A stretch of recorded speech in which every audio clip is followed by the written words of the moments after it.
കോൺഗ്രസുകാർ ഈ കൂവുന്നത് എതിർ പാർട്ടിക്കാരെ നോക്കിയല്ല, എതിർ സ്ഥാനാർത്ഥിയെ നോക്കിയുമല്ല, നീതി തേടി സമരം ചെയ്യുന്ന ഒരു കുടുംബത്തെ നോക്കിയാണ്.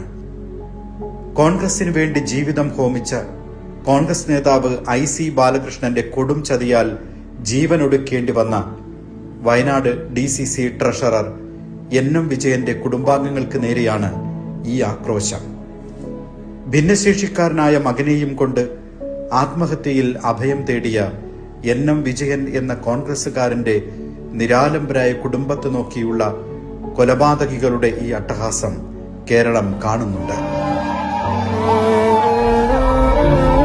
വിജയന്റെ കുടുംബത്തിന്റെ ചുട്ടുപൊള്ളുന്ന കണ്ണീരിനൊപ്പം ചേർന്ന് കേരള ജനത കണക്ക് ചോദിക്കും. തീർച്ച.